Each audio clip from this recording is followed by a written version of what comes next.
Good evening, and welcome to this moment of calm, to this space where time slows down and awareness expands gently.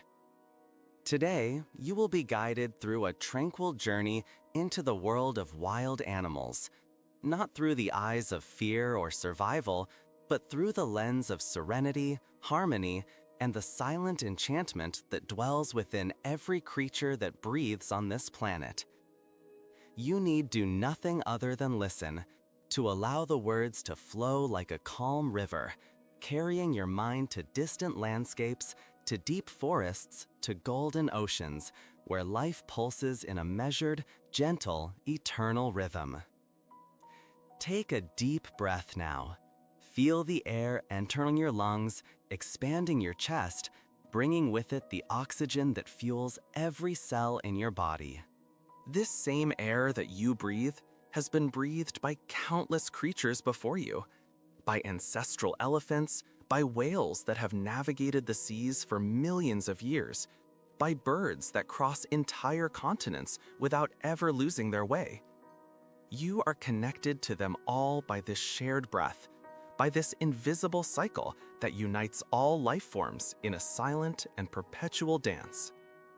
Wild animals do not live under the weight of haste or anxiety that often dominates human life. They exist in a state of pure presence, responding to the natural rhythms of day and night, of the seasons, of the cycles of the moon and sun. Every movement they make is an expression of perfect balance between effort and rest, between action and contemplation. And tonight, you will be invited to observe this balance, to feel this harmony resonating within you, reminding you of your own animal nature, your own connection with the earth, with the sky, with the ancient pulse of life. Imagine now that you close your eyes, and as you do so, a soft curtain opens before your mind. You are no longer where you were. You have been gently transported to a clearing in the forest, where the light of dusk filters through the leaves of the trees, creating golden and green patterns on the moss-covered ground. The air is fresh and laden with the scent of damp earth, of decaying leaves, of life in constant transformation. You hear the distant song of a bird, a soft and melodic sound that seems to converse with the wind. You are at peace. You are safe. And you are about to discover wonderful secrets about the creatures that inhabit this world. Secrets that will bring even more tranquility to your heart. The first inhabitants you encounter on this journey are sloths, those masters of slowness, those natural philosophers of minimal movement and energy economy. When you think of a sloth hanging from a branch, moving so slowly that it seems to be in perpetual slow motion, you may feel something within you slow down too.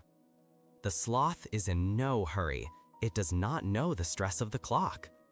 Its metabolism is so slow that its body operates at a completely different frequency from most mammals. A sloth's heart beats between 40 and 60 times per minute when it is active, but it can drop to less than 20 beats when it is resting. You realize that while you hurry, while your mind races from one thought to another, there is a creature in this world whose very biology is designed for calm, for infinite patience. Sloths only descend to the ground once a week, and they do so to defecate in a specific, almost ritualistic location, always near the base of the same tree. This behavior, which still intrigues scientists, appears to be a way of returning nutrients to the tree that gives them shelter and food. It is an act of silent reciprocity, a gesture of biological gratitude. When you imagine this sloth slowly descending, vulnerable on the forest floor, fulfilling its role in the nutrient cycle, you feel that there is something deeply poetic about it, something that speaks about commitment, about giving back to the world that sustains us. The sloth does not reflect on this consciously, but its body knows. Its instincts know, and this knowledge is translated into action without words, without thought, only in pure existence. The fur of sloths grows in the opposite direction to the fur of most mammals, from the back to the belly, so that when they are hanging upside down, their favorite position, rainwater runs off easily. This fur also harbors an entire ecosystem of green algae, which gives sloths a greenish hue and helps them to camouflage themselves among the leaves. These algae, in turn, provide additional nutrients for the sloth, which occasionally licks its own fur. You observe that the sloth is not just an animal, but a living habitat, a miniature world where multiple forms of life coexist in symbiotic harmony. This is a reminder that no being is truly alone, that we all carry universes within and upon ourselves, that interdependence is the norm of nature, not the exception. Now you move through the forest, your steps silent on the soft moss, and you hear the distant sound of running water. Following that sound, you arrive at a river of crystal clear waters, where, on the rocky banks, you see sea otters floating on their backs, letting themselves be carried gently by the current. The otters are creatures of visible joy, of playful serenity. As you watch them, you notice that they often hold each other's hands while sleeping, forming small floating groups like living rafts of affection and security. This behavior, called rafting, prevents the otters from drifting apart during sleep, keeping them together, keeping them connected. There is something infinitely comforting in this image, these little furry creatures floating in the cold ocean waters, holding each other's paws, completely trusting in their community. You realize that connection is not exclusively human, that the need to touch, to be near, to not be alone is an ancient song that many species sing. Sea otters have the densest fur of any animal, with up to 1 million hairs per square inch. This fur forms such an effective insulating layer that the otter's skin never touches the cold ocean water.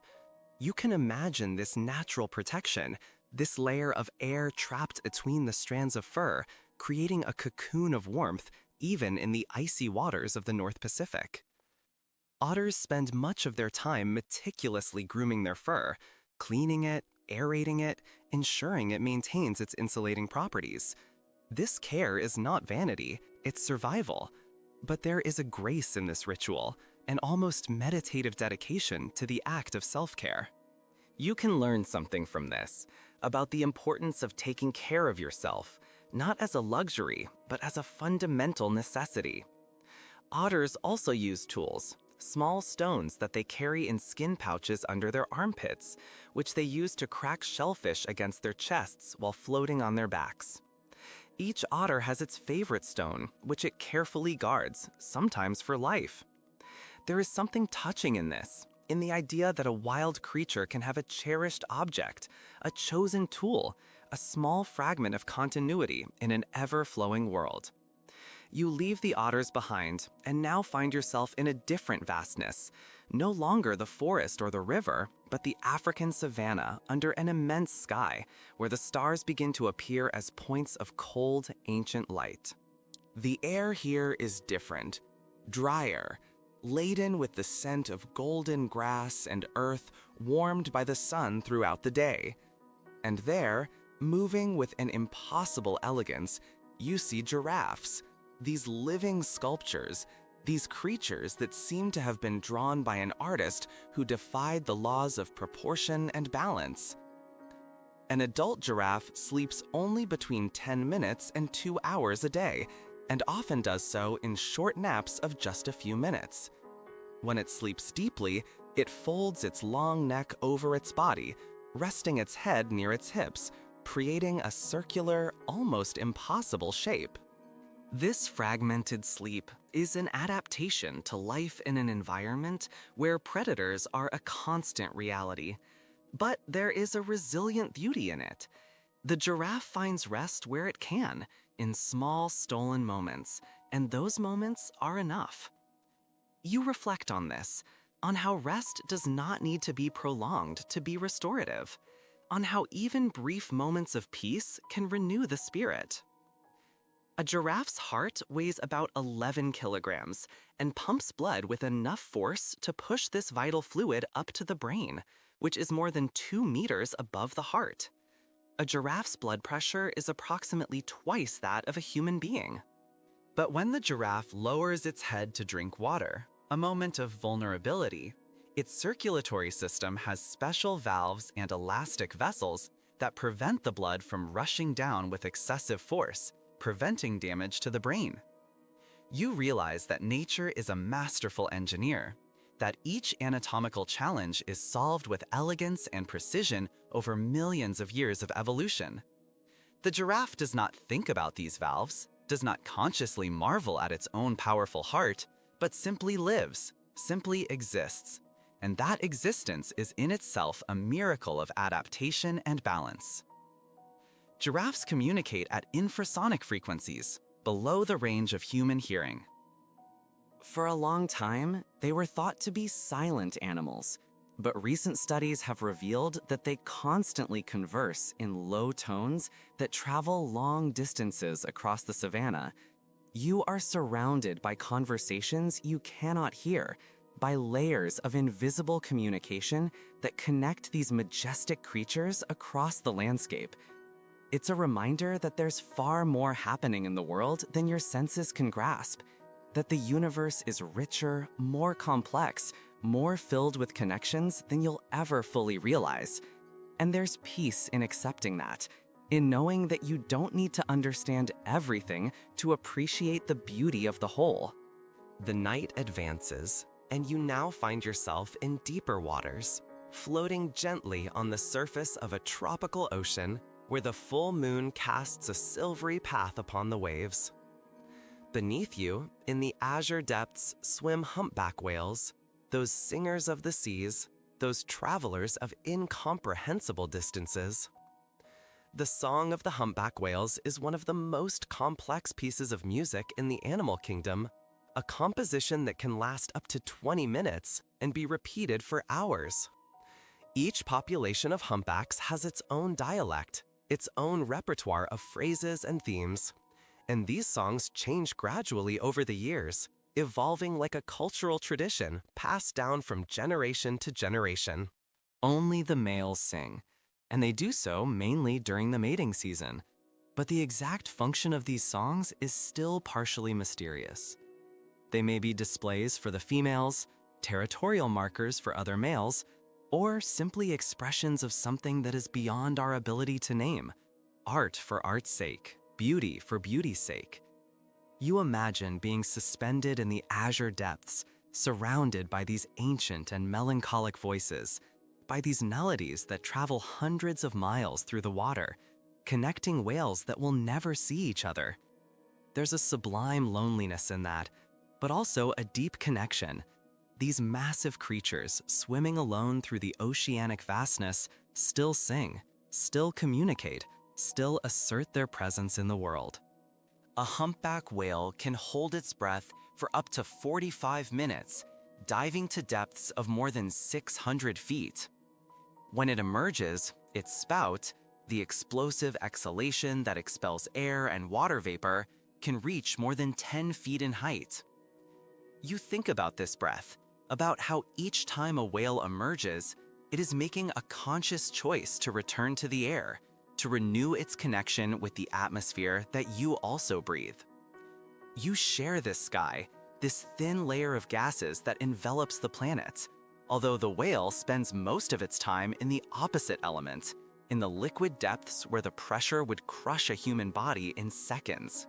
Humpbacks are known for their spectacular breaches when they launch their massive bodies, which can weigh up to 40 tons, completely out of the water in displays of power and grace that leave human observers speechless. But perhaps the most remarkable thing is their gentleness. There have been documented cases of humpback whales protecting other species, seals, sea lions, even human beings, from attacks by killer whales. They interpose their giant bodies between predator and prey with no obvious gain for themselves. This may be instinctive behavior, an automatic response to certain stimuli, But for those who witness it, it looks a lot like compassion, like a species of altruism that transcends species. You allow yourself to believe that there is goodness in the natural world, that cooperation and protection are not exclusively human inventions, but threads woven into the very fabric of life. The journey continues, and you now find yourself in a bamboo forest in Asia, where the morning mist curls among the straight green stalks.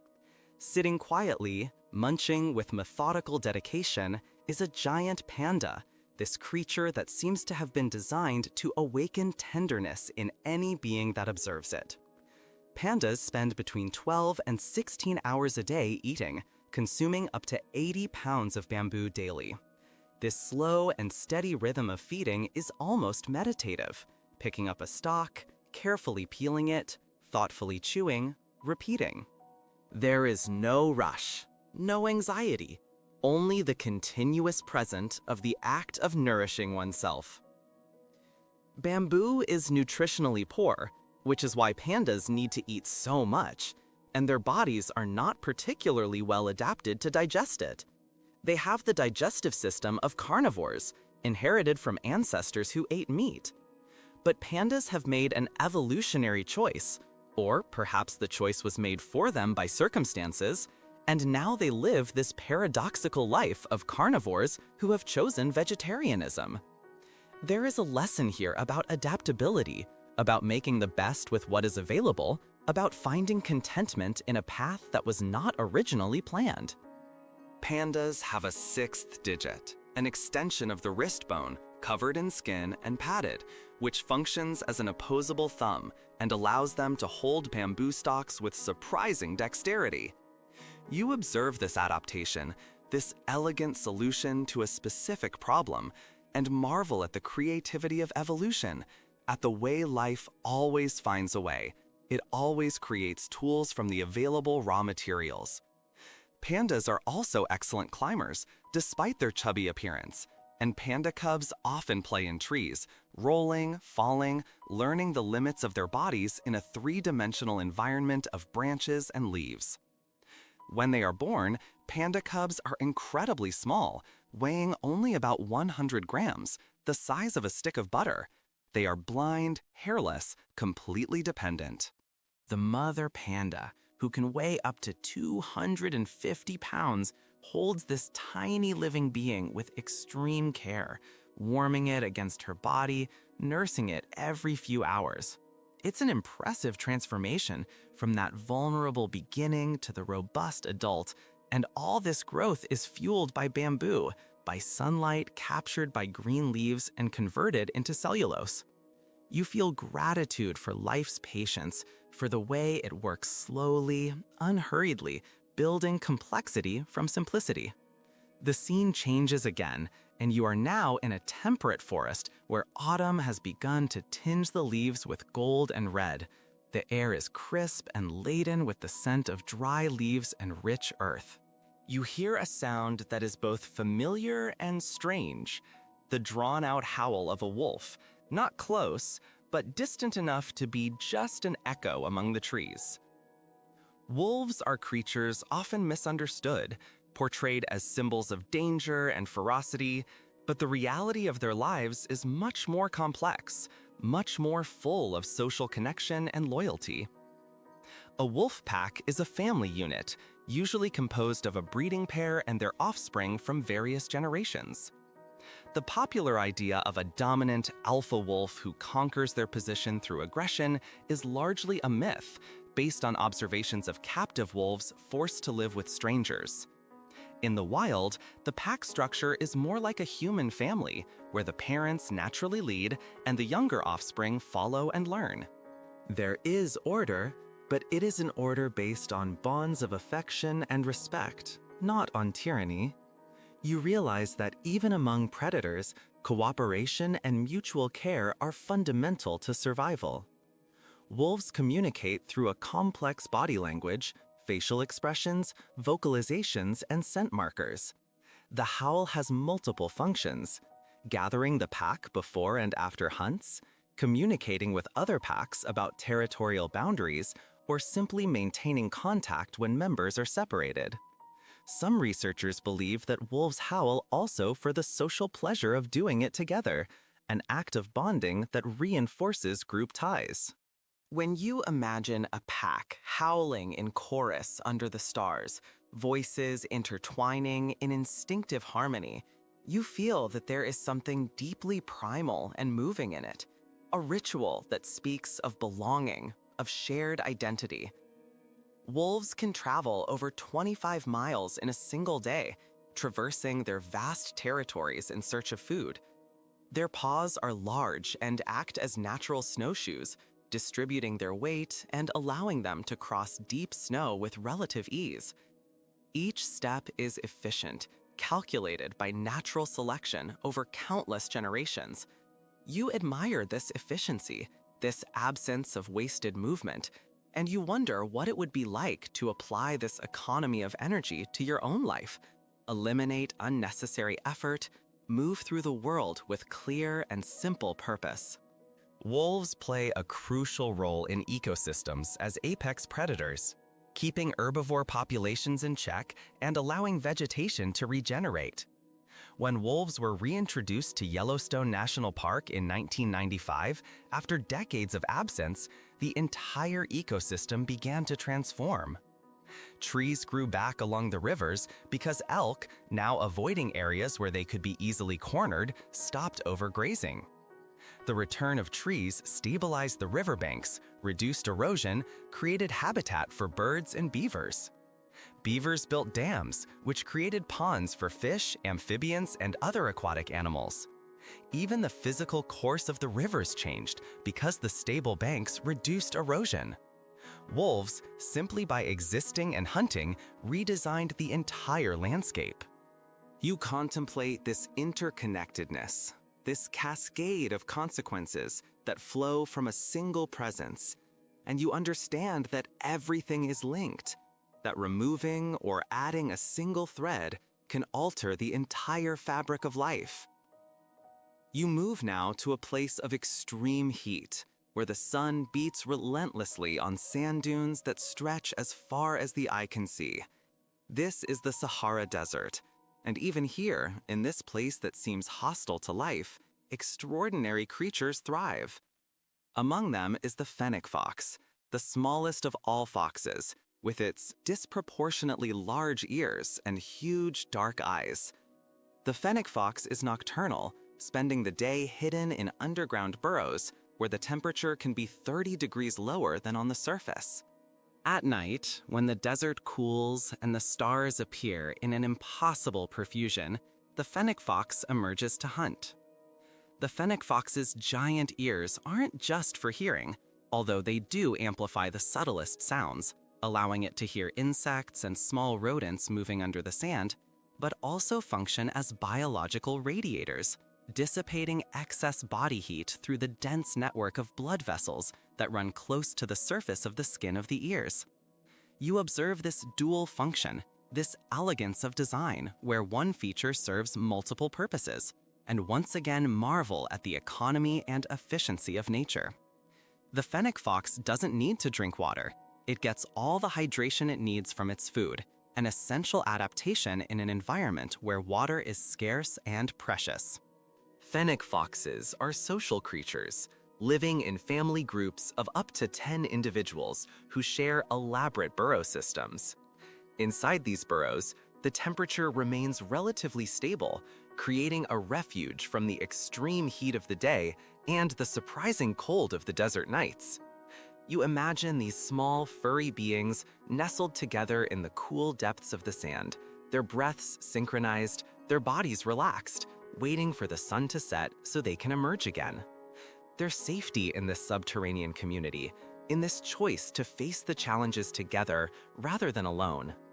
The fennec fox's paws are covered in dense fur that acts as insulation, protecting against the hot sand during the day and the cold at night, as well as providing traction on the loose and unstable surface of the dunes.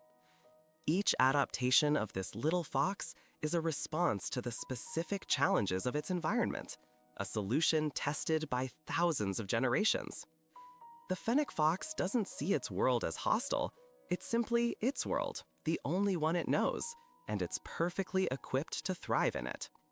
You reflect on perspective, on how what seems impossible from the outside can be completely natural from the inside, on how adaptation transforms obstacles into opportunities. The journey now leads you into the depths of the rainforest, where sunlight barely penetrates the dense canopy of leaves and vines. The air is heavy with humidity and alive with the sound of millions of insects, birds, and unseen animals.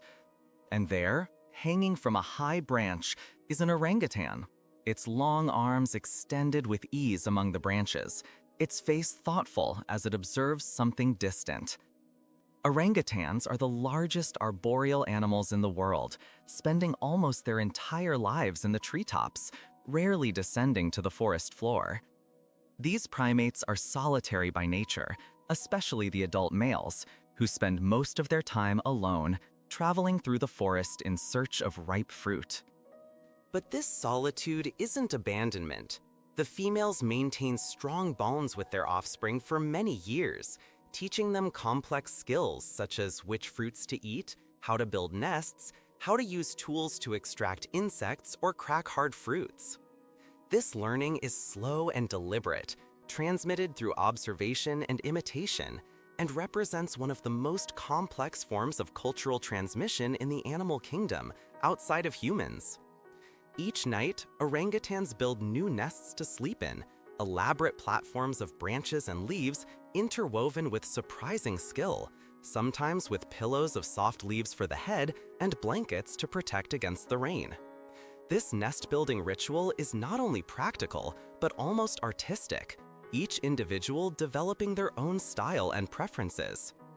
You imagine this great primate, sitting high in the forest as night falls, carefully arranging its bed for the hours of rest, creating comfort and security through the work of its own hands. There's something deeply moving in this creative self-sufficiency, in this daily manifestation of ingenuity and self-care. Orangutans demonstrate remarkable intelligence in experiments and observations. They use tools, solve complex problems, demonstrate self-awareness when they look in mirrors, and even seem to plan future actions. But beyond cognitive intelligence, they exhibit something that looks a lot like contemplation. Observers report seeing them sitting motionless for long periods, simply looking at the forest, at the clouds, at their own hands. They aren't sleeping.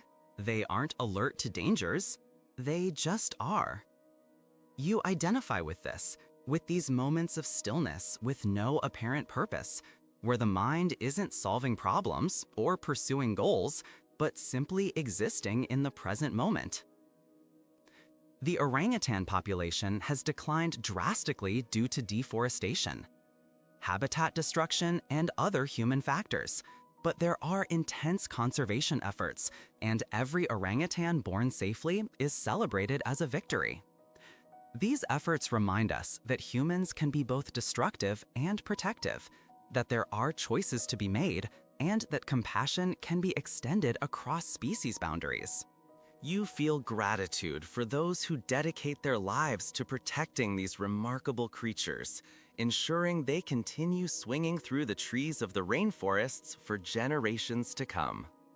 You are transported now to a completely different environment, the Arctic tundra, where the wind blows constant and cold across a vast open landscape of moss, lichen, and stone. The sky is a deep, clear blue, and on the horizon you see a white movement, a polar bear, the largest land carnivore in the world, moving with surprising grace across the ice. Polar bears spend much of the year alone, roaming immense territories that can span thousands of square kilometers. They are extraordinary swimmers, capable of swimming continuously for days, covering distances of over 100 kilometers through icy Arctic waters. Beneath the polar bear's white fur, the skin is black, efficiently absorbing any heat from the sun. The individual hairs are actually hollow and transparent, not white, They only appear white because they reflect visible light. This hollow structure also provides additional insulation, trapping warmed air close to the body. Each hair is a tiny marvel of thermal engineering. Beneath the skin, a layer of fat up to 10 centimeters thick provides further insulation and energy reserves for the long periods when food is scarce. You contemplate these adaptations, these complex solutions to the brutal challenge of living in one of the most extreme environments on Earth. Female polar bears give birth during the winter in dens dug into the snow, where they remain with their cubs for several months, living exclusively off the fat reserves accumulated during the more productive months. During this time, they do not eat, drink, urinate, or defecate. Their metabolism shifts dramatically to conserve energy and resources.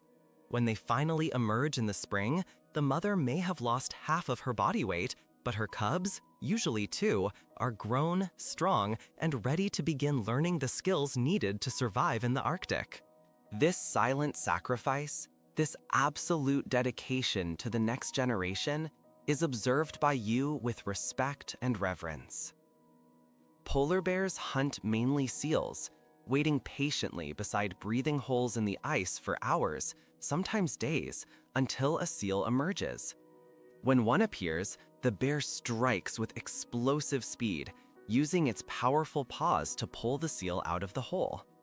This patience, this ability to wait without frustration or anxiety, is a kind of forced meditation, an evolutionary necessity that manifests as extreme calm.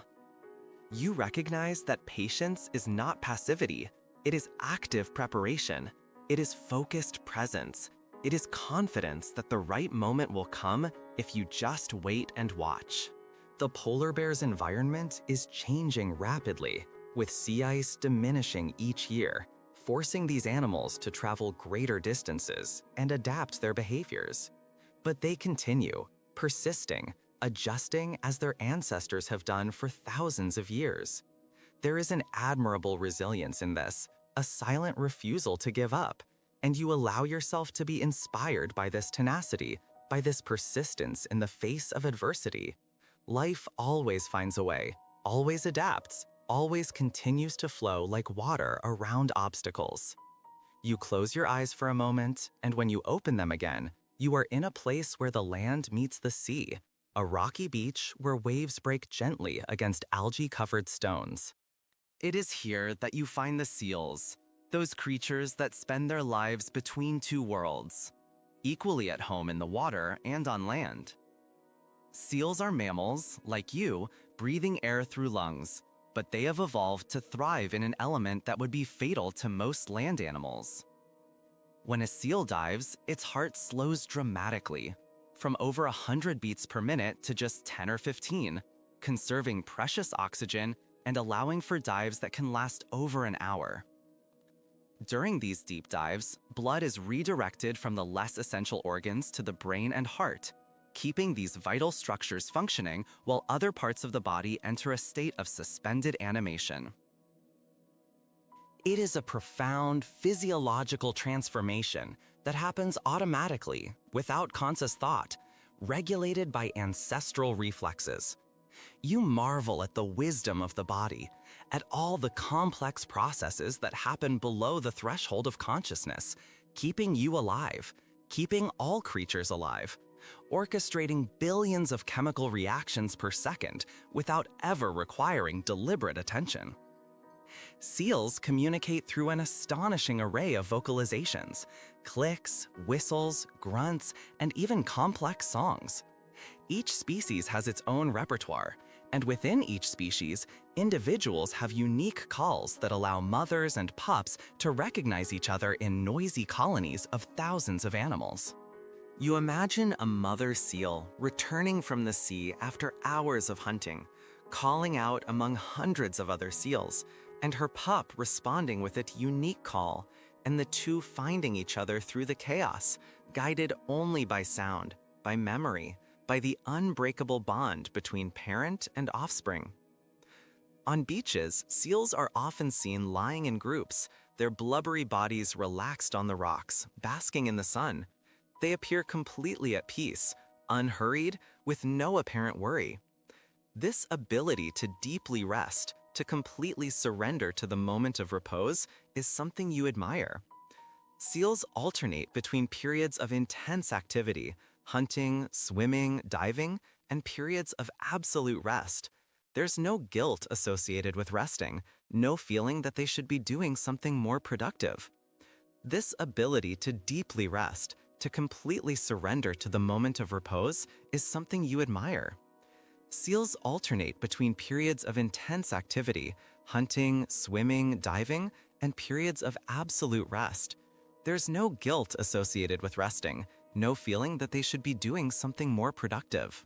Rest is as essential as action, and both are honored equally. You take a deep breath and allow this lesson to sink in, that rest is not laziness, but necessity, not weakness, but wisdom. The journey continues, and you now find yourself in a mountainous valley where mountain goats navigate impossible cliffs with a confidence that defies gravity. These creatures, with their cloven hooves and rough pads that provide extraordinary grip, can climb almost vertical surfaces, leap between rocky ledges separated by deadly gaps, and do it all with a calmness that seems otherworldly. Mountain goats aren't afraid of heights, or if they are, they don't allow that fear to paralyze them. They trust their bodies, their instincts, millions of years of selection that have refined every muscle, every tendon, every reflex for this life at high altitudes. In winter, when food is scarce in the high mountains, mountain goats sometimes lick the vertical rock faces of dams, risking fatal falls to obtain the minerals, mainly salt, that seep from the cracks. This behavior, which seems irrational and dangerous to human eyes, is actually a response to a genuine biological need. The minerals are essential for health, and the goats make the instinctive calculation that the risk is worth the reward. You observe that courage is not the absence of danger, but the willingness to face it when necessary, to balance risk and need, to make difficult choices in the name of survival and well-being. Mountain goats live at altitudes where oxygen is scarce, where the air is thin and cold, where few other large mammals venture.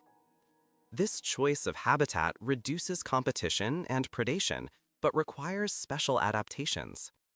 Their lungs and heart are proportionally larger than those of lowland goats, pumping more blood and extracting more oxygen from each breath.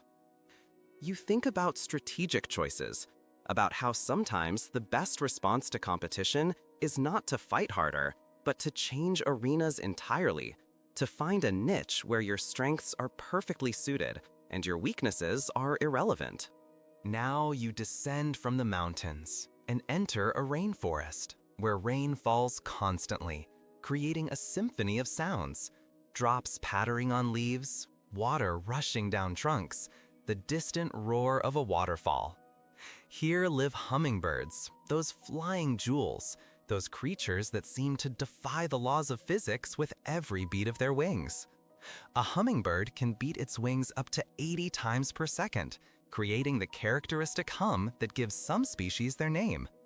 This beat allows them to hover in the air, to fly forward, backward, up, down, and even upside down, maneuvers that no other bird can perform. A hummingbird's metabolism is the fastest of any vertebrate.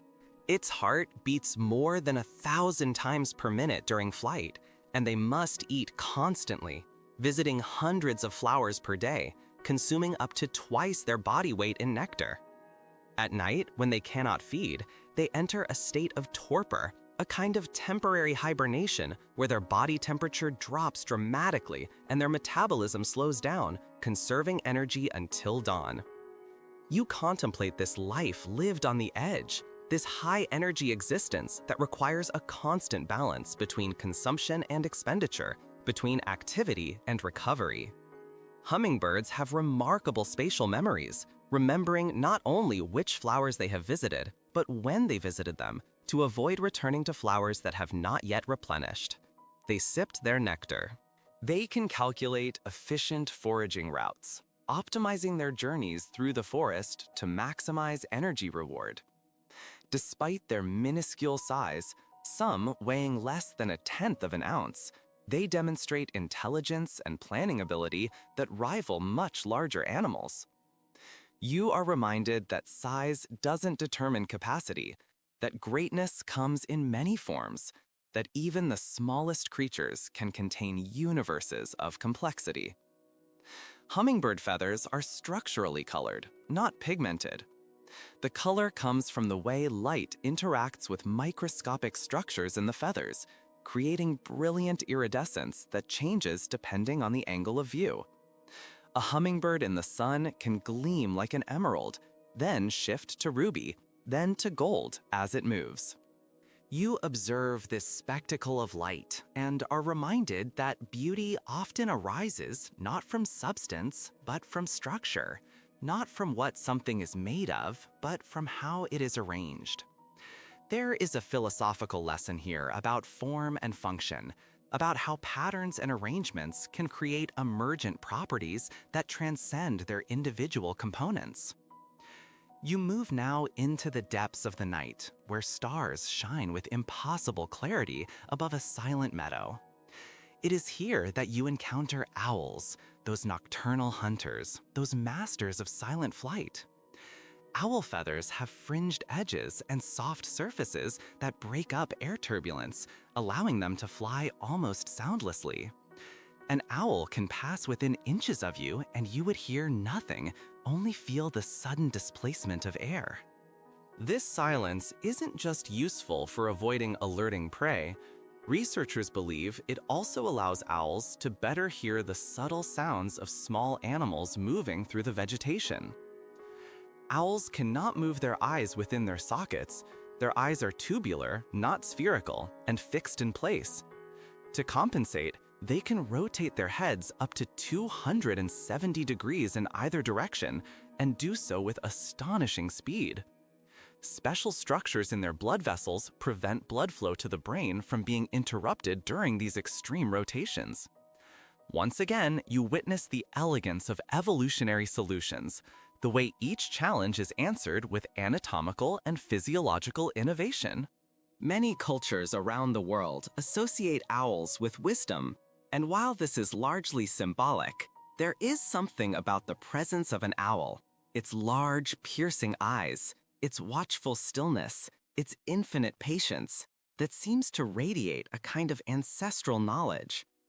Owls are observers by nature, sitting motionless for hours, simply watching, waiting, absorbing information about their environment.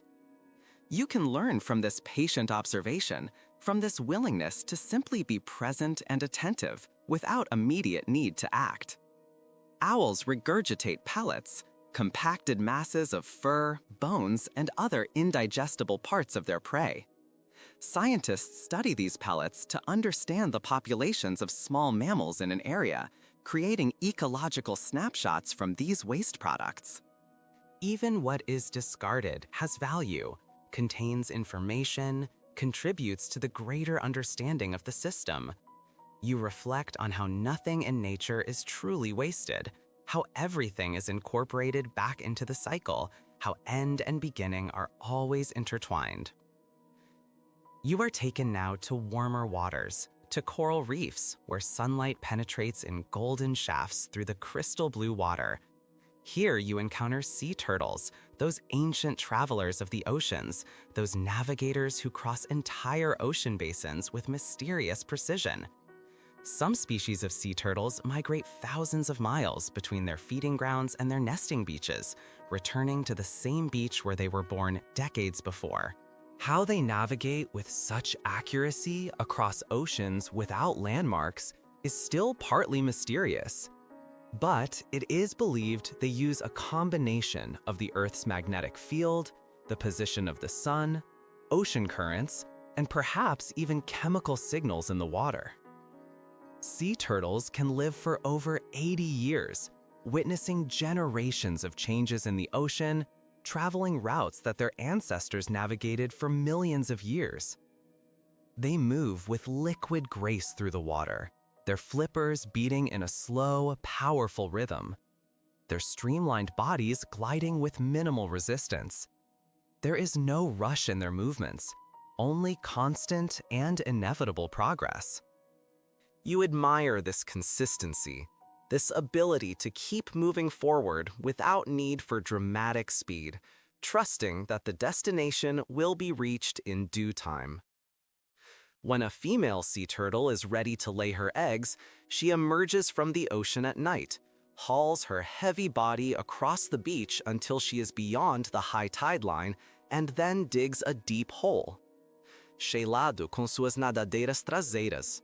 Ela deposita seus ovos, às vezes mais de 100, cobre-os cuidadosamente e então retorna ao mar, deixando seus filhotes para o destino.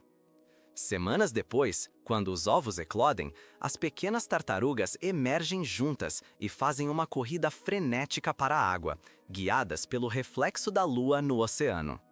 Apenas uma fração sobreviverá até a idade adulta, mas essa fração é suficiente para que a espécie continue através das eras. Esse processo pode parecer frio ou indiferente aos olhos humanos acostumados ao cuidado parental intensivo, mas é simplesmente uma estratégia diferente. Investir energia em grandes números em vez de em cuidado individual prolongado. Nem melhor, nem pior, apenas diferente, adaptado a circunstâncias diferentes. Você reconhece que existem múltiplos caminhos para o sucesso, múltiplas formas de vida, e que julgamento é frequentemente inapropriado quando contemplando a vasta diversidade de estratégias que a evolução produziu. Você flutua agora através de uma floresta de algas marinhas, onde a luz é verde e ondulante, onde a corrente balança os caules longos das algas em uma dança perpétua. Entre essas algas, você vê cavalos marinhos, essas criaturas de aparência impossível, que parecem ter sido imaginadas por um artista surrealista, em vez de produzidas por evolução. Os cavalos marinhos nadam na vertical, impulsionando-se com uma pequena barbatana dorsal que pode vibrar até 50 vezes por segundo. Eles são nadadores lentos e desajeitados comparados à maioria dos peixes, mas não precisam de velocidade. Eles se ancoram nas algas com suas caudas preenseis e esperam que presas minúsculas flutuem ao alcance. O mais notável sobre cavalos marinhos é que são os machos que engravidam. A fêmea deposita seus ovos em uma bolsa especializada no abdômen do macho, onde são fertilizados e se desenvolvem. O macho carrega os embriões em desenvolvimento, fornecendo oxigênio e nutrientes, regulando a salinidade do ambiente dentro da bolsa, preparando os bebês para a vida no oceano aberto. Quando chega a hora, ele dá à luz, às vezes centenas de cavalos marinhos minúsculos que são expelidos da bolsa em contrações que podem durar horas. Você observa esse exemplo de parentalidade masculina, essa inversão de papéis reprodutivos que desafia suposições e é lembrado de que a natureza é infinitamente mais criativa e diversa do que qualquer categoria rígida pode conter. Cavalos marinhos se acasalam para a vida, e casais engajam em elaboradas danças diárias, entrelaçando suas caudas, mudando de cor, nadando lado a lado em espirais sincronizadas. Essas danças reforçam o vínculo entre parceiros e sincronizam seus ciclos reprodutivos. Há algo profundamente romântico nessa fidelidade, nesse ritual diário de reconexão, nesse compromisso silencioso expresso através de movimento em vez de palavras. Você sente que o amor, ou algo análogo ao amor, não é exclusivo da experiência humana, mas é um padrão que aparece em muitas formas através da árvore da vida. A viagem te transporta agora para uma ilha remota onde colônias de pinguins se reúnem aos milhares. Os pinguins são aves que trocaram o céu pelo mar, suas asas transformadas em nadadeiras poderosas que os impulsionam através da água a velocidades de até 30 km por hora. Eles são desajeitados em terra, cambaleando com sua marcha característica, mas na água são como mísseis vivos, ágeis e rápidos. Você aprecia essa especialização, essa escolha evolutiva de dominar completamente um ambiente à custa de competência em outro.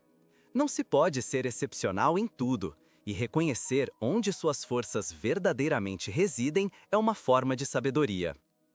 Os pinguins são altamente sociais, vivendo em colônias densas, onde cada indivíduo tem um lugar, um parceiro, um território minúsculo defendido vigorosamente. O barulho é ensurdecedor. Milhares de vozes chamando, discutindo, cortejando, comunicando.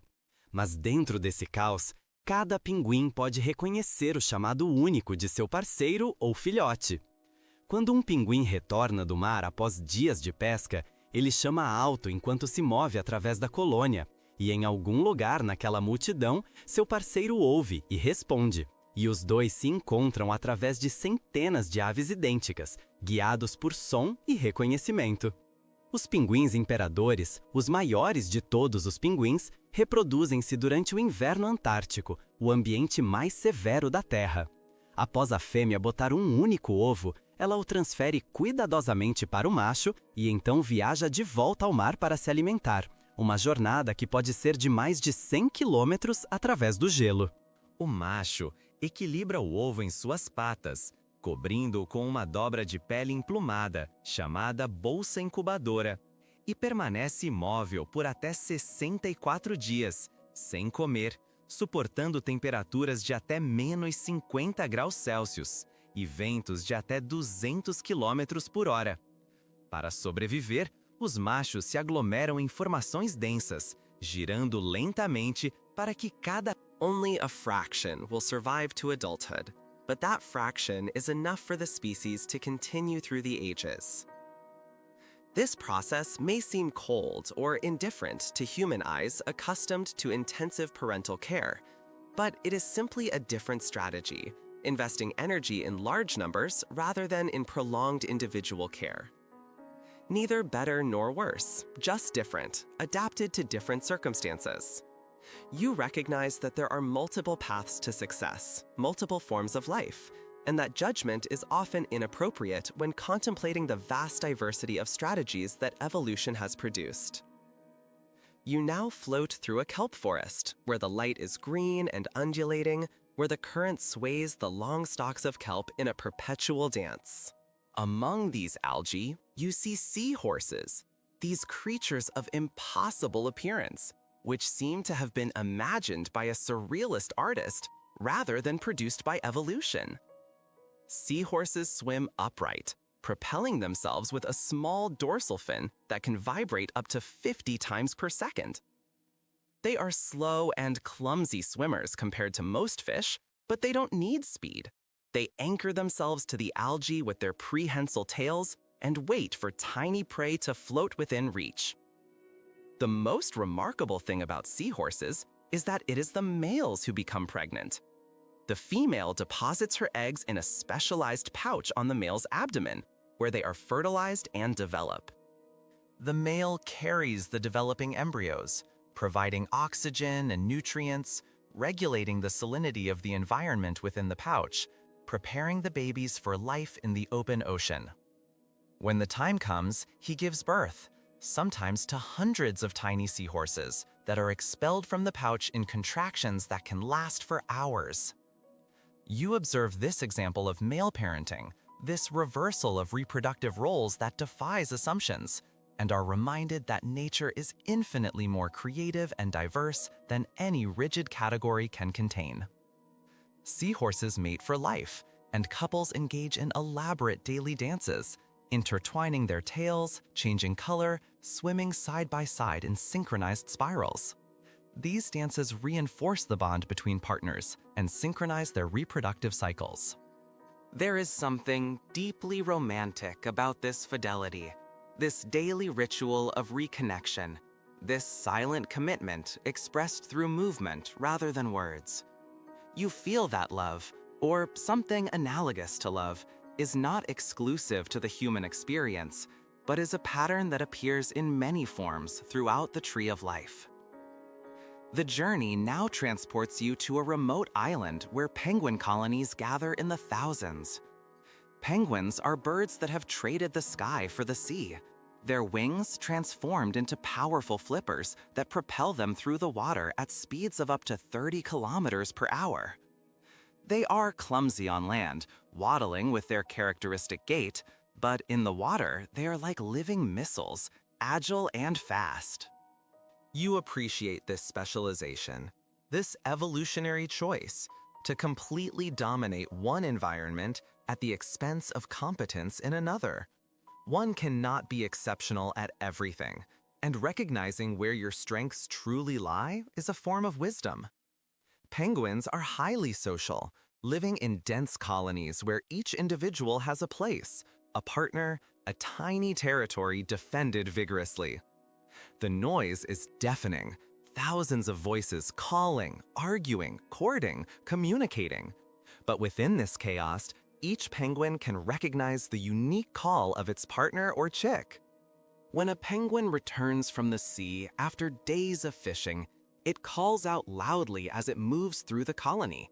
And somewhere in that crowd, its partner hears and responds, and the two meet through hundreds of identical birds, guided by sound and recognition. Emperor penguins, the largest of all penguins, breed during the Antarctic winter, the most severe environment on Earth. After the female lays a single egg, she carefully transfers it to the male and then travels back to the sea to feed, a journey that can be over 100 kilometers across the ice. The male balances the egg on his feet, covering it with a fold of feathered skin called the brood pouch, and remains motionless for up to 64 days without eating, enduring temperatures of up to -50 degrees Celsius and winds of up to 200 kilometers per hour. To survive, the males huddle together in dense formations, rotating slowly so that each individual eventually receives time in the warm center of the mass and time in the cold periphery, distributing the suffering equitably. You contemplate this extraordinary sacrifice, this absolute dedication to the next generation, and you feel deeply moved. Male emperor penguins do not consciously choose to do this. It's instant, genetic programming, but the result is indistinguishable from deliberate heroism. When the females finally return, well-fed and ready to take over care of the chicks, the males, having lost up to half of their body weight, can finally make the long trek to the sea to feed. It's a perfect relay, a choreography of survival that repeats itself every year, that has repeated itself for countless generations. You move now to a completely different environment, the giant redwood forest, where trees over 2,000 years old reach heights of over 300 feet. And here, in these impossible canopies, live small mammals called flying squirrels, which don't actually fly, but glide. They possess membranes of stretched skin between their front and rear limbs that, when extended, function as a parachute and wing at the same time.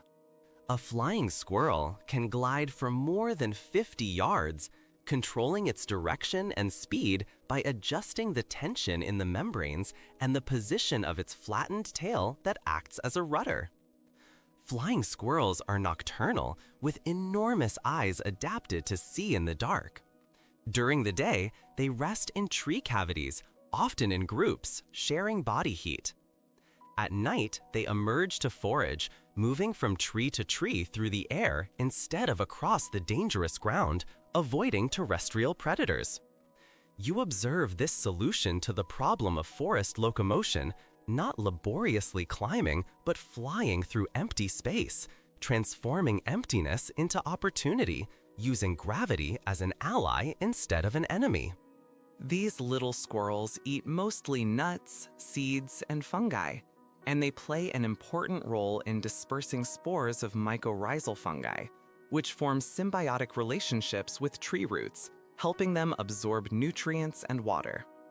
Without the flying squirrels distributing these spores through the forest, the trees would grow less vigorously, and without the trees, the squirrels would have no habitat.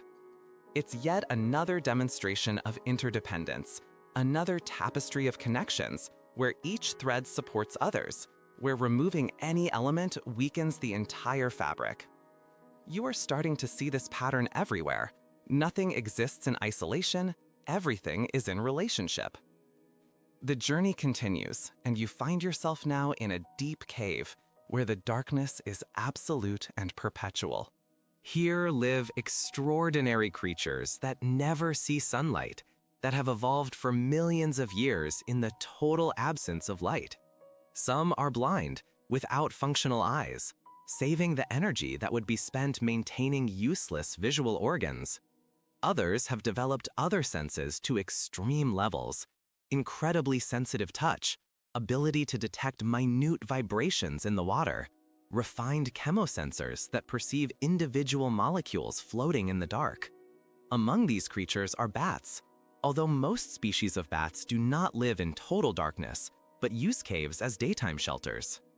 Bats are the only mammals capable of true and sustained flight, and they navigate in the dark using echolocation, emitting high-frequency sounds and listening for the returning echoes, building a three-dimensional sonic map of their environment. The echolocation calls of some bats are so loud that they would permanently damage human hearing if we could hear them, but they are above the range of our hearing. Bats can process auditory information with astonishing speed, identifying, locating, and capturing flying insects in complete darkness, often eating half their body weight in insects each night. They are extraordinary natural pest controllers, and entire agricultural economies depend on their ecosystem services. One study estimated that bats provide pest control services valued at billions of dollars annually in North American agriculture alone. You realize that value isn't always visible or recognized, that essential services often happen in silence, in the dark, without fanfare or recognition. Frugivorous bats are critical pollinators and seed dispersers in many tropical forests. They visit flowers at night, flowers that have evolved specifically to attract bats, opening at night, producing strong scents and abundant nectar. After eating fruit, bats defecate the seeds far from the parent plant, sometimes miles away, effectively planting new trees throughout the forest. In deforested areas, bats are often the first reforesters, bringing seed and remnant forest fragments, initiating the slow process of regeneration.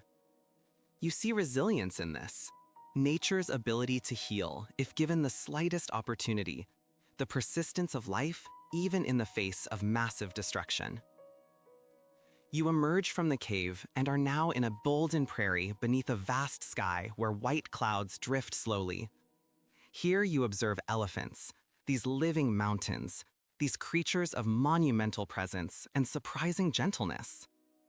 Elephants are the largest land animals, but they move with unexpected grace. Their large feet with special pads that absorb impact, allowing them to walk almost silently despite their immense weight. An adult elephant can weigh up to 7 tons, but can move without breaking fallen branches, without creating the crash one would expect. The elephant's trunk is an extraordinary organ, a fusion of nose and upper lip containing more than 40,000 muscles. With it, an elephant can perform tasks that require extreme strength, such as uprooting trees, but also tasks that require extreme delicacy, such as picking up a single blade of grass or gently caressing a calf. This combination of power and precision, of strength and tenderness, is deeply inspiring. You reflect on how true strength includes the ability to be gentle, to modulate power as the situation requires. Elephants are deeply social, living in matriarchal groups led by an older female whose experience and memory benefit the entire family. They demonstrate clear and documented empathy, comforting group members who are distressed, working together to help injured or trapped elephants, showing behavior that looks very much like mourning when a member dies. Elephants have been observed gently touching the bones of deceased elephants, sometimes carrying tusks of the dead for long distances, repeatedly returning to locations where family members died. Whether this is mourning in the human sense is impossible to know for sure, but it is undeniably something profound, something that transcends simple biological response. Elephant communication includes infrasonic sounds, below human hearing, that can travel for several miles through the ground and air. Elephants can detect these vibrations through their feet and trunks, creating an invisible communication network that connects separate groups across vast distances. You are again aware that there are entire worlds of communication and experience beyond your direct perception, that the universe is richer and more replete with meaning than your limited senses can capture. And there is humility in this, knowing that you inhabit only a small slice of the spectrum of possibilities. Elephants are ecosystem engineers. They knock down trees, creating clearings that allow grasses and shrubs to grow, benefiting other herbivores. They dig holes in dry riverbeds, accessing groundwater and creating water sources that many other animals use. They disperse seeds across great distances in their feces, some seeds only germinating after passing through the elephant's digestive tract. Their very existence shapes the landscape, creates opportunities for other life forms. You think about legacy, about how impact isn't always intentional, about how simply living your authentic life can create ripples that touch countless others. The sun is setting now, and you find yourself at a mountain stream where cold, clear water runs over smooth stones. Here you encounter river otters, different from their sea-dwelling cousins, but just as playful, just as sociable. River otters are known for their seemingly playful behavior, repeatedly sliding down muddy banks just for apparent fun, rolling in water, picking up stones, and tossing them from one paw to another. This play may serve practical functions, practicing hunting skills, maintaining social bonds, but to observers, it appears indistinguishable from pure joy. You allow that idea to sink in, that joy may not be exclusively human, that the pleasure of movement, of companionship, of challenge can be felt by many creatures. This does not diminish the human experience, but enriches it, connects it with a much older tradition of conscious beings finding satisfaction in the simple experience of being alive. River otters are skilled predators, hunting fish, crustaceans, and amphibians with surprising agility in the water. Their bodies are streamlined, their feet webbed, their tails powerful, propelling them through currents that would overwhelm most land animals. River otters also use tools, although less consistently than their sea otter cousins. They have been observed using stones to crack shells, using sticks and branches as levers to dislodge prey. Each use of a tool represents a moment of problem solving, as of creative adaptation, of intelligence manifested in action. And you are reminded that intelligence comes in many forms, not just in language ability or abstract thought, but in practical problem solving of immediate challenges, in reading the environment, in learning from experience. As the night deepens, you find yourself in a temperate forest where fireflies begin to appear, flashing in synchronized patterns, creating living constellations in the dark. Although fireflies are insects, not wild animals in the typical sense, they share the world with all the creatures you've encountered tonight. Their glow is bioluminescence, a chemical reaction that produces cold light with almost no wasted heat. They use this glow for communication, primarily to attract mates, each species with its own pattern of flashes, its own luminous Morse code. In some places, certain species of fireflies synchronize their flashes, thousands of males blinking in perfect unison, creating waves of light that sweep through the forest. How they achieve this synchronization is another partially solved mystery. Each firefly slightly adjusts its rhythm based on what it observes from others, a process of self-organization that requires no leader or central command. It's an emergent system where complex behavior arises from simple rules followed by many individuals. You see a metaphor here for many phenomena, how order can emerge from chaos, how patterns can arise without a planner, how beauty can be a product of process rather than intention. You breathe deeply now, feeling the night air entering your lungs, feeling your body relax even further, your mind serene and clear. You have traveled through many environments today, met many creatures, observed countless wonders. And through it all, a theme has persisted: the deep interconnectedness of all life, the way each being is adapted perfectly to its niche, the silent wisdom embodied in each living form, the beauty that exists not despite the struggle for survival, but through it, intertwined with it. You move now through an alpine meadow where colorful wildflowers dot the vibrant green of the short grass. Here, where the air is thin and the soil is poor, you encounter groundhogs, these sturdy creatures who spend most of their lives preparing for winter. During the warm summer months, groundhogs eat voraciously, accumulating fat that can account for up to half of their body weight. When winter arrives, they retreat into deep burrows, sometimes more than 10 feet below the surface, where the temperature remains relatively stable even when the surface is frozen. There, in chambers lined with dry grass, family groups of groundhogs hibernate together, their bodies nestled against each other, sharing warmth. During hibernation, a groundhog's body temperature drops from around 98 degrees to just a few degrees above freezing. Its heart, which normally beats 80 times a minute, slows to just 5 beats. It breathes only once or twice a minute. Essentially, the groundhog nearly stops its life, entering a threshold state between life and death, conserving energy when the outside world becomes too hostile for activity. But periodically, even during the deepest hibernation, the groundhog awakens for brief periods, warms its body back to normal temperature, urinates, and then returns to torpor. These awakenings cost precious energy, but they seem to be necessary. It's believed they allow the immune system to function, metabolic waste to be processed, REM sleep to occur. You realize that even in the deepest states of rest, there are pulses of activity, cycles within cycles, a biological acknowledgement that absolute stasis is impossible, that life is always movement, always transformation, even when it seems completely still. When spring finally arrives and the groundhogs emerge, they have lost up to a third of their body weight. They are thin, hungry, but alive, and they immediately begin the work of regaining that lost fat because they already know, through ancestral instinct, that another winter will come.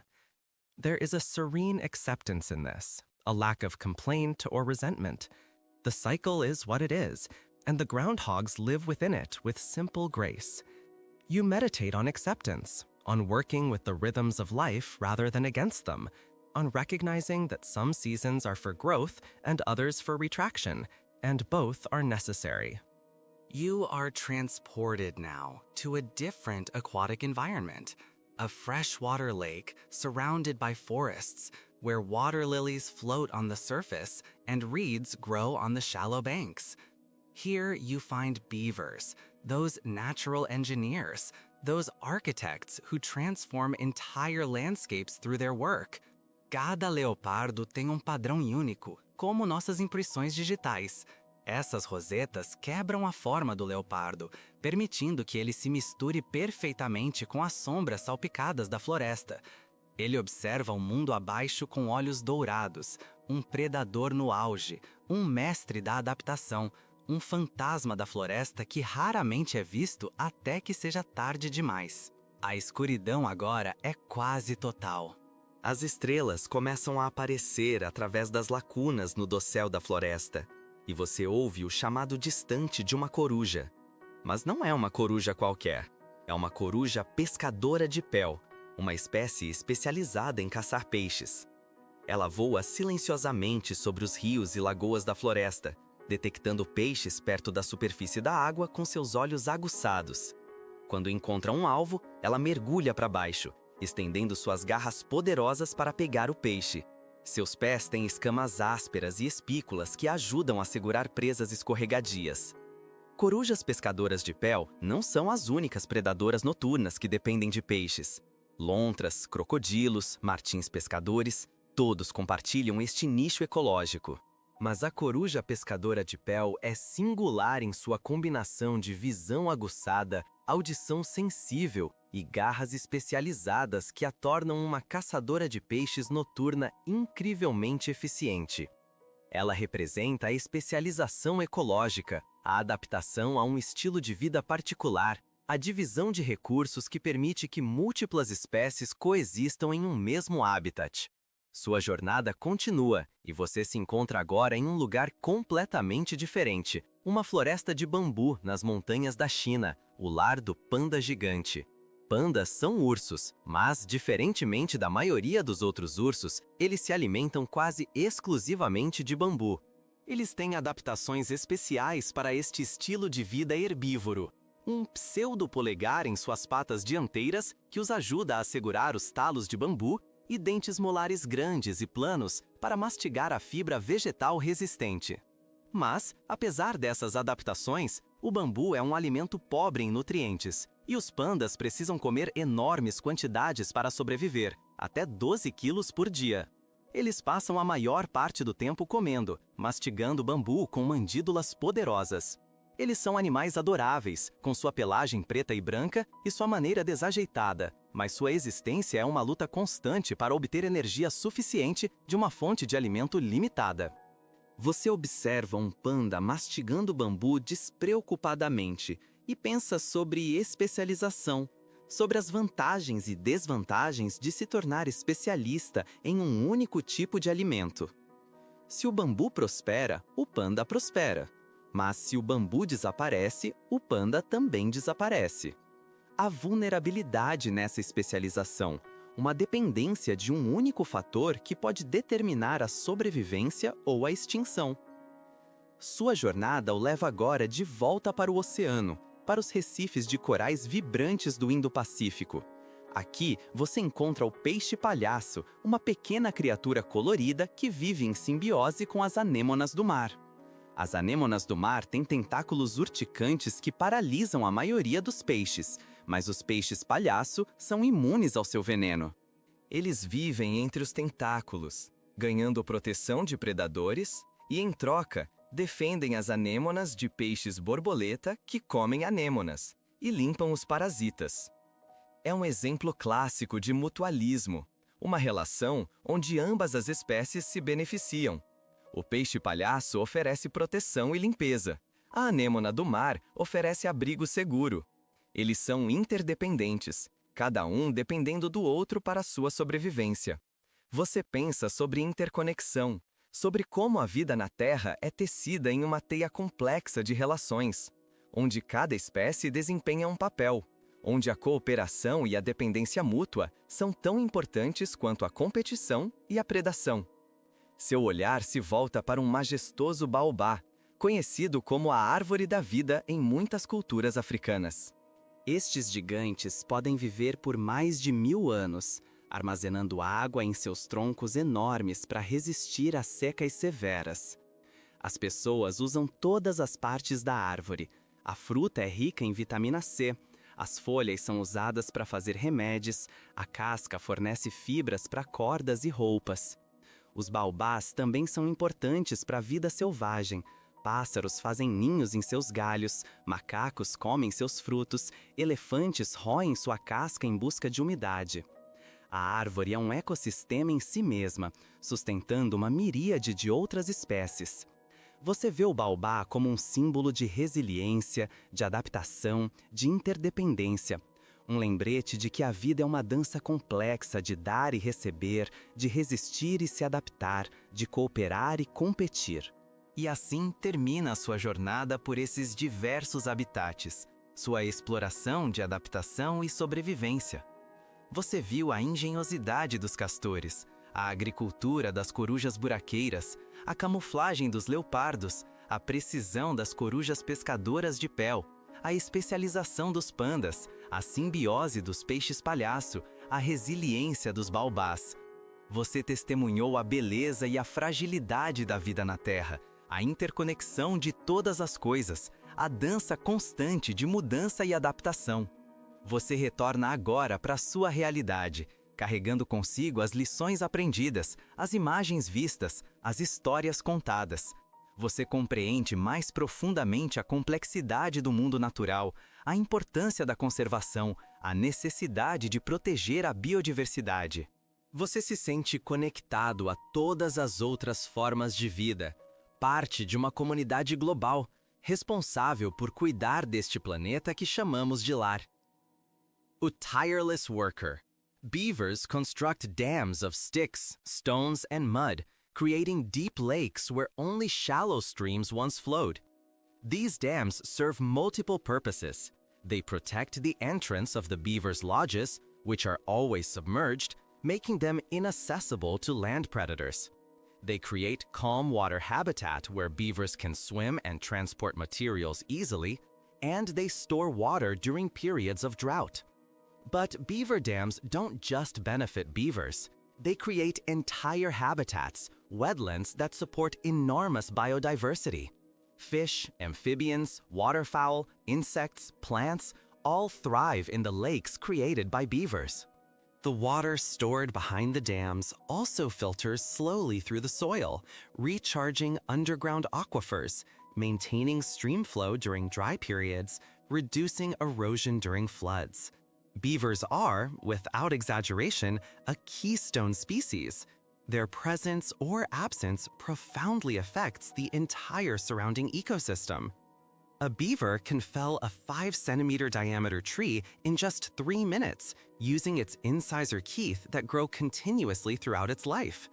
These teeth have enamel only on the front, so they wear down more on the back, automatically maintaining a sharp chisel edge. Beavers work mainly at night, and the sound of their teeth gnawing on wood, the sudden crack when a tree falls, the splash as they drag branches into the water. These sounds are part of the nocturnal symphony of the forest, a music of constant transformation. Beavers live in stable families, usually a mated pair and their offspring from several generations. The young remain with their parents for up to 2 years, learning the complex skills of dam construction, lodge maintenance, and food storage for the winter. There is patience in this teaching, long-term dedication to the well-being of the next generation. You observe that investment in education, in the transmission of knowledge, is not a human invention, but an ancient strategy shared by many social species. Knowledge is not only in genes, but in culture, in learned behavior passed from generation to generation. The journey continues, and you now find yourself in a different arid region. No longer the Sahara Desert, but the deserts of the American Southwest, where giant cacti stand like sentinels over a landscape of sand and red rock. Here live burrowing owls, small, long-legged owls that, unlike most owls, are diurnal and live in burrows in the ground. They don't dig their own burrows, but occupy those abandoned by prairie dogs, ground squirrels, or other burrowers. Sometimes, multiple families of burrowing owls live in an old prairie dog town, creating an impromptu avian neighborhood. Burrowing owls exhibit a fascinating behavior called dung collecting. They collect mammal feces, usually from cattle or other large herbivores, and spread it around the entrance to their burrows.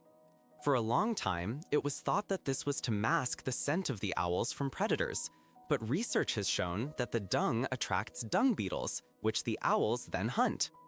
It's a primitive form of agriculture, creating conditions that attract prey directly to their home.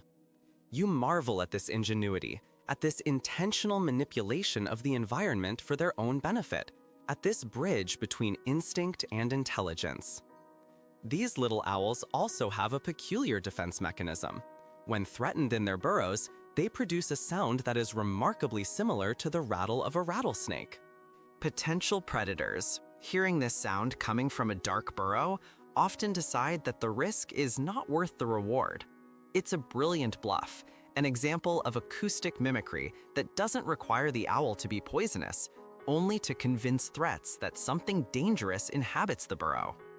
You think about defense, about how it doesn't always require direct force, about how intelligence and strategy often outweigh brute power. The sky is growing even darker, and you move now to a forest where the old trees form a canopy so dense that little light reaches the ground even at midday. This is the domain of the big cats, and here you find a leopard resting on a thick branch high above the forest floor. Leopards are solitary by nature, each individual maintaining a large territory that is marked with scratches on trees, urine, and feces. They are supremely adapted hunters, strong enough to drag prey that weighs more than they do themselves high into the trees, away from thieving hyenas and lions. Patient enough to wait in ambush for hours, agile enough to climb, swim, or pursue as the situation requires. The pattern of rosettes on the leopard's fur is not just decorative. It is perfect camouflage. Each leopard has a unique pattern, like our fingerprints. These rosettes break up the leopard's form, allowing it to blend seamlessly with the dappled shadows of the forest. It observes the world below with golden eyes, a predator at the apex, a master of adaptation, a ghost of the forest that is rarely seen until it is too late. Darkness is now almost total. The stars begin to appear through the gaps in the forest canopy, and you hear the distant call of an owl. But it is not just any owl. It is a Pell's fishing owl, a species specialized in hunting fish. It flies silently over the rivers and lagoons of the forest, spotting fish near the surface of the water with its keen eyes. When it finds a target, it swoops down, extending its powerful talons to snatch the fish. Its feet have rough scales and spicules that help it grip slippery prey. Pell's fishing owls are not the only nocturnal predators that rely on fish. Otters, crocodiles, kingfishers all share this ecological niche. But the Pell's fishing owl is singular in its combination of keen eyesight, sensitive hearing, and specialized talons that make it an incredibly efficient nocturnal fish hunter. It represents ecological specialization, adaptation to a particular lifestyle, the division of resources that allows multiple species to coexist in the same habitat. Your journey continues, and you now find yourself in a completely different place. A bamboo forest in the mountains of China, the home of the giant panda. Pandas are bears, but unlike most other bears, they feed almost exclusively on bamboo. They have special adaptations for this herbivorous lifestyle. A pseudo-thumb on their front paws that helps them grasp bamboo stalks, and large, flat molar teeth for chewing the tough plant fiber. But despite these adaptations, bamboo is a nutrient-poor food, and pandas need to eat enormous amounts of it to survive, up to 12 kilograms a day. They spend most of their time eating, chewing bamboo with their powerful jaws. They are adorable animals, with their black and white fur and their clumsy manner, but their existence is a constant struggle to obtain enough energy from a limited food source. You watch a panda munching on bamboo unconcernedly, and you think about specialization, about the advantages and disadvantages of becoming an expert in a single type of food. If the bamboo thrives, the panda thrives. But if the bamboo disappears, the panda also disappears. There is vulnerability in this specialization, a dependence on a single factor that can determine survival or extinction. Your journey now takes you back to the ocean, to the vibrant coral reefs of the Indo-Pacific. Here you find the clownfish, a small, colorful creature that lives in symbiosis with sea anemones. Sea anemones have stinging tentacles that paralyze most fish, but clownfish are immune to their venom. They live among the tentacles, gaining protection from predators, and in return, they defend the anemones from butterfly fish that eat anemones, and they clean off parasites. It is a classic example of mutualism, a relationship where both species benefit. The clownfish provides protection and cleaning. The sea anemone provides safe shelter. They are interdependent. each relying on the other for its survival. You think about interconnectedness, about how life on Earth is woven into a complex web of relationships, where each species plays a role, where cooperation and mutual dependence are as important as competition and predation. Your gaze turns to a majestic baobab tree, known as the tree of life in many African cultures. These giants can live for over 1,000 years, storing water in their enormous trunks to withstand severe droughts. People use every part of the tree. The fruit is rich in vitamin C, the leaves are used to make medicines, the bark provides fibers for ropes and clothing. Baobabs are also important for wildlife. Birds nest in their branches, monkeys eat their fruit, elephants gnaw on their bark for moisture. The tree is an ecosystem in itself, supporting a myriad of other species. You see the baobab as a symbol of resilience, of adaptation, of interdependence, a reminder that life is a complex dance of giving and taking, of resisting and adapting, of cooperating and competing. And so ends your journey through these diverse habitats, your exploration of adaptation and survival. You have seen the ingenuity of the beavers, the agriculture of the burrowing owls, the camouflage of the leopards, the precision of the Pell's fishing owls, the specialization of the pandas, the symbiosis of the clownfish, the resilience of the baobabs. You have witnessed the beauty and the fragility of life on Earth, the interconnectedness of all things, the constant dance of change and adaptation. You return now to your reality, carrying with you the lessons learned, the images seen, the stories told. You understand more deeply the complexity of the natural world, the importance of conservation, the need to protect biodiversity. You feel connected to all other life forms, part of a global community, responsible for caring for this planet we call home. Okay, breaking the body's contour between sun-dappled leaves and shadow. Each leopard has a unique pattern, like human fingerprints, and researchers can identify individuals through photography. You contemplate this individuality, this recognition that even within species, each being is unique, carrying its own visual, behavioral, genetic identity. No two leopards are identical, just as no two humans are identical. No two leaves are identical, no two moments are identical. Leopards are nocturnal, their eyes containing a reflective layer called the tapetum lucidum that amplifies available light, allowing excellent vision in the dark. When a beam of light strikes a leopard's eyes at night, they glow with a ghostly yellow-green, reflection of this reflective layer returning light. It's a reminder that many creatures inhabit a sensory world different from your own, perceiving colors, sounds, smells that you will never experience, living in parallel but distinct perceptual realities in the same physical space. Leopard mothers are extremely protective of their cubs, keeping them hidden in safe locations like caves or hollow trees, moving them frequently to reduce risk of discovery by predators. She hunts alone, sometimes for consecutive nights, bringing food to feed her growing cubs. The cubs play vigorously, wrestling each other, chasing, ambushing, all practice for skills they will later need to survive. There is seriousness in this game, but also visible joy, pleasure in movement, in the use of young and vigorous bodies.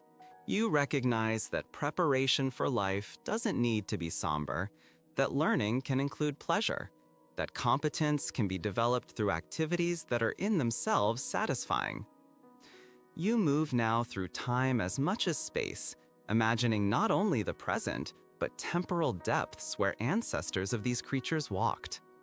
All the animals you've encountered today are products of ancient lineages, each representing millions of years of evolutionary experimentation, of adaptation, of survival against incalculable odds. Every living creature today is descended from an unbroken line of organisms that managed to survive long enough to reproduce, generation after generation, through ice ages, massive volcanic eruptions, asteroid impacts, dramatic climate change. You are connected to this story too. Your own ancestors survived all the same challenges, or equivalent challenges.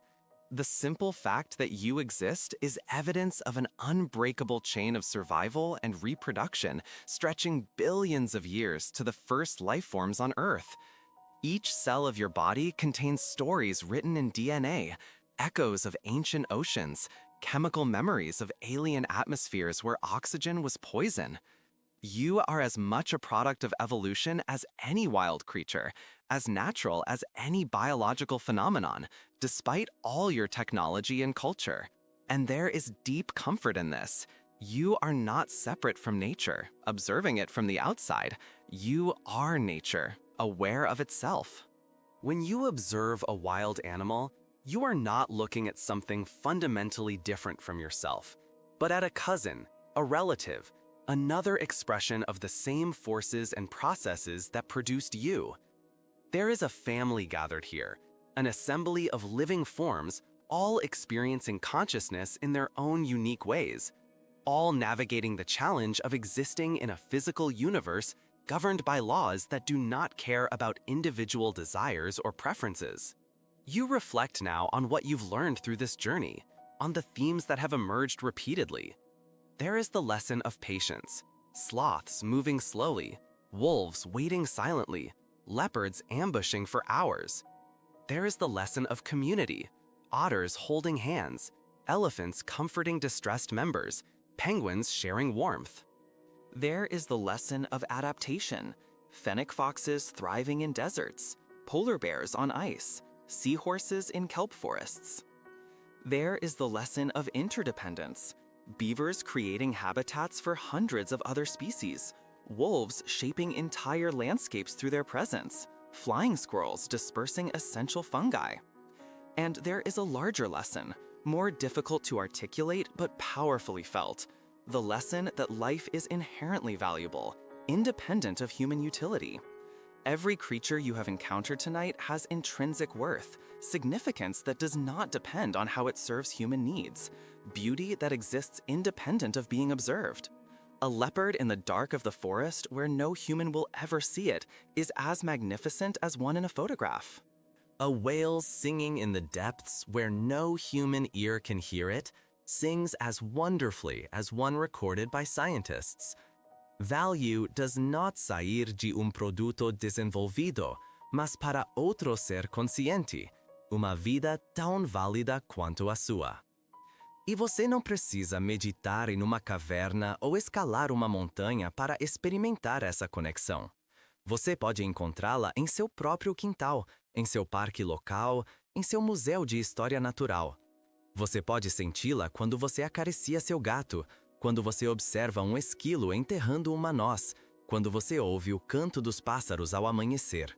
Você pode vê-la nos olhos de um cachorro, na paciência de uma tartaruga, na determinação de uma formiga carregando uma folha muito maior que ela mesma. A chave não reside na informação, não reside na análise, não reside no reconhecimento, mas na existência mesma.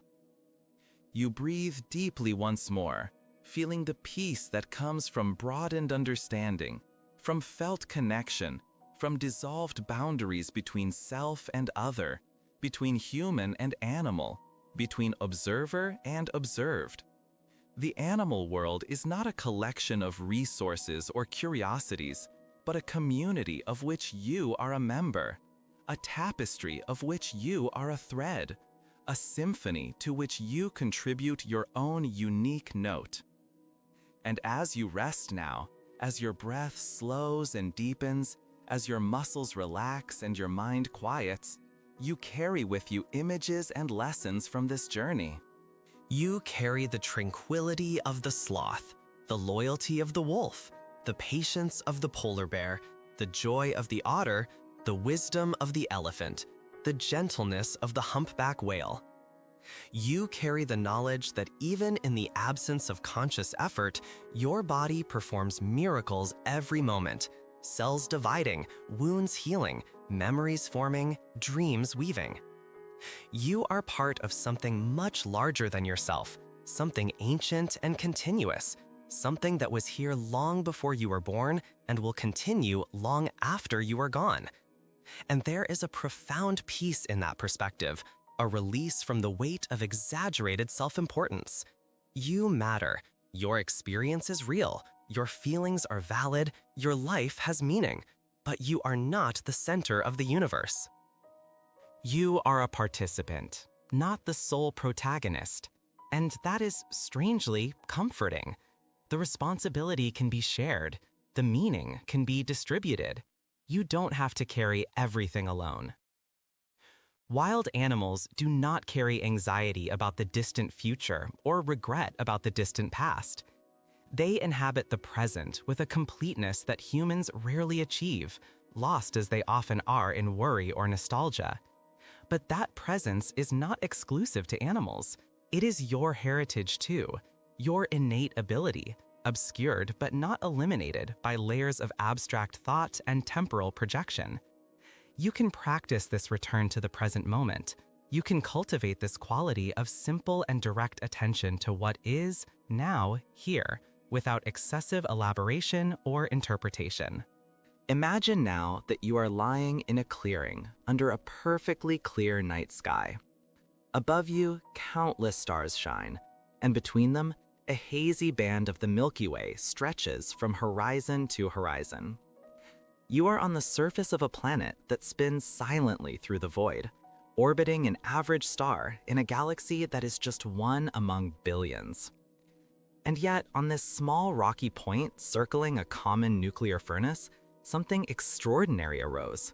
Life, consciousness, the ability not only to exist, but to know that it exists, to reflect on existence, to create meaning and beauty and connection. And that life has taken countless forms. Sloths and whales, fennec foxes and elephants, leopards and hummingbirds. Each a separate experiment in the art of being alive. Each a different solution to the challenges of existence. Each contributing its own voice to the cosmic chorus. And you too are an experiment, a solution, a voice. Your specific form of consciousness, your particular way of processing experience, your thoughts and feelings and perceptions, all of this is unique in the universe, has never happened before exactly in this way, will never happen again. But that uniqueness does not mean isolation. You share fundamental biological structures with all these creatures. You share DNA with elephants, share brain chemistry with wolves, share a need for oxygen and water and food with every mammal, bird, reptile, amphibian, fish. You share ancestors with every form of life on Earth. If you go back far enough, there is an organism from which you and a sloth descend, an organism from which you and a humpback whale descend, an organism from which you and a hummingbird descend. You are family with them all, kin to every living creature. And beyond shared biology, there is shared experience. You know hunger and satiation, so does the seal. You know tiredness and rest, so does the elephant. You know playfulness and joy, so does the otter. You know grief and loss, so perhaps does the elephant too. You know social connection and loneliness, so does the wolf. The details differ, the complexity varies, but the basic contours of experience, pleasure and pain, effort and rest, connection and separation are shared widely across the tree of life. This should change something in how you relate to the natural world. Not that you need to idealize animals or treat them as non-human humans. They are not human, and their otherness is part of their wonder. But you can recognize their subjectivity, their inner experience, their moral significance. When you see an animal, you are not looking at an object or an underdeveloped machine, but at another conscious being, a life as valid as your own. And you don't need to meditate in a cave or climb a mountain to experience this connection. You can find it in your own backyard, in your local park, in your natural history museum. You can feel it when you pet your cat, when you watch a squirrel burying a nut, when you hear the birds singing at dawn. You can see it in the eyes of a dog, in the patience of a turtle, in the determination of an ant carrying a leaf much larger than itself. The key lies not in information, not in analysis, not in recognition, but in existence itself.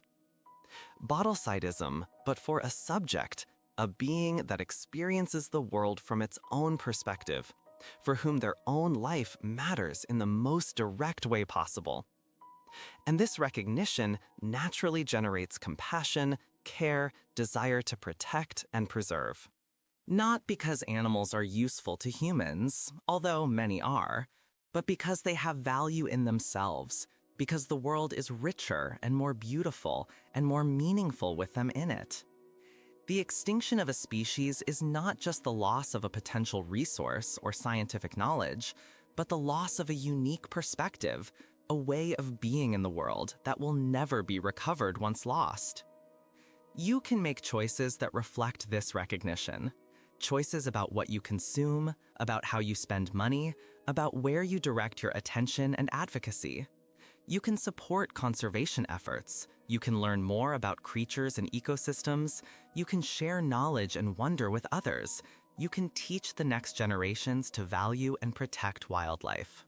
And perhaps as important as external actions, you can cultivate internally an attitude of reverence, of gratitude for the extraordinary diversity of life with which you share this planet. But tonight is not for planning or worrying about the future.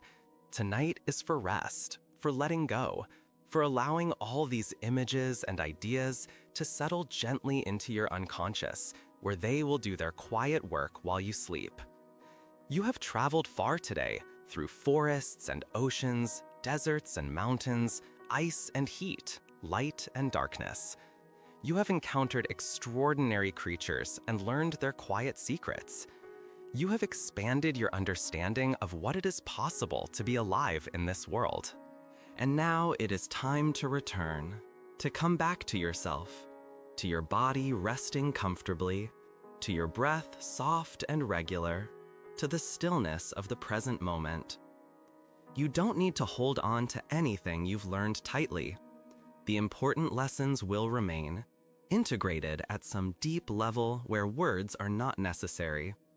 You simply allowed beauty and fascination to wash over you, allowed stories of survival and adaptation to resonate within you, allowed the vastness and diversity of life to touch something inside you. Feel now the gravity holding you gently against the surface where you rest. Feel the weight of your body, solid and real. Feel the temperature of the air against your skin. Listen to the sounds around you, whatever they may be. Perhaps silence, perhaps distant sounds of human civilization. Perhaps, if you are lucky, sounds of nocturnal life from outside your window. You are here, now, in this moment, and you are safe. You are well. You are connected to all that lives through invisible but unbreakable threads of kinship and shared experience. Your breath continues, each inhalation bringing oxygen that cells will transform into energy, each exhalation releasing carbon dioxide that plants will transform into sugars using sunlight. You participate in the planetary cycles, in the exchanges of carbon and oxygen and nitrogen that keep the biosphere functioning. You are not separate from these processes, observing them from the outside. You are these processes, momentarily organized into a configuration that experiences itself as you. And with that thought, not disturbing, but comforting, not alienating, but connecting, you allow your eyes to close if they are not already closed. Allow your attention to drift away from thoughts to bodily sensations, from bodily sensations to a growing emptiness, an emptiness that is not nothing, but rather pure potentiality, the space from which dreams emerge, the realm where consciousness rests and renews itself. You are ready now to let go completely, to trust that your body knows what to do, that automatic processes will take care of you while voluntary consciousness recedes and rests. You have taken a long and wonderful journey today, through so many landscapes, through so many stories, through so many lives. And all these creatures continue their own journeys now, in dark forests and deep seas, in deserts under stars, and in savannas under moons, each occupied with the business of living, of being, of participating in the great experiment called life on Earth. And you too will continue your journey tomorrow, renewed by rest, recharged by sleep, bearing perhaps a deeper understanding of your place in this community of living beings, this democracy of creatures where each vote of existence counts equally, where a sloth and a human have an equal right to inhabit this planet, an equal claim to dignity and consideration.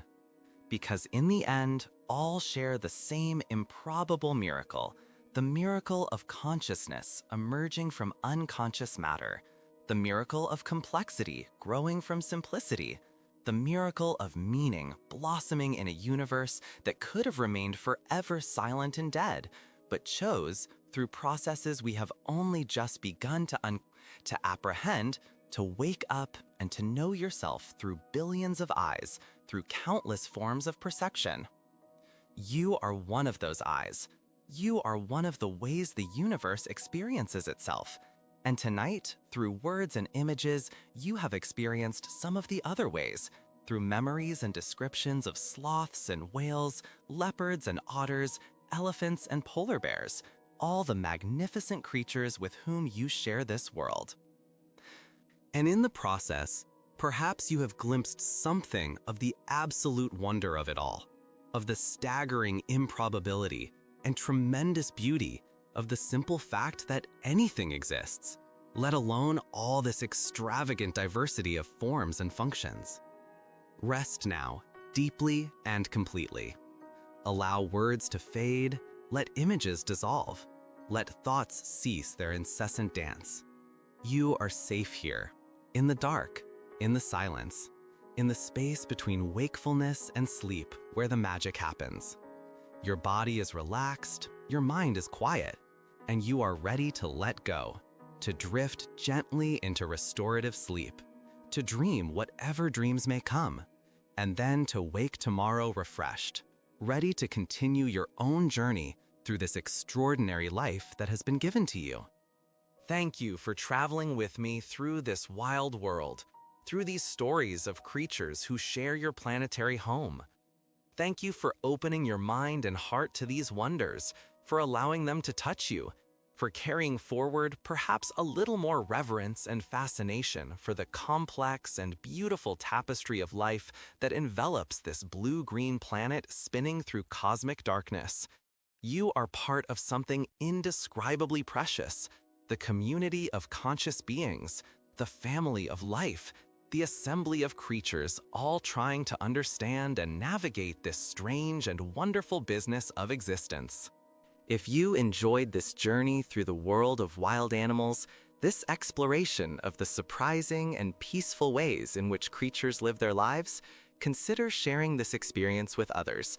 Like this content, share it with friends who might need a moment of calm and fascination. Leave your own thoughts and reflections in the comments below. By doing so, you help to create and maintain a space where people can come to find peace, to learn, to reconnect with the wonders of the natural world, to remember that they are part of something much larger and older than themselves. And if there is a specific animal about which you would like to learn more, if there is an environment that fascinates you, if there are questions about wildlife that keep your curiosity burning, share those too. Because this journey doesn't need to end here.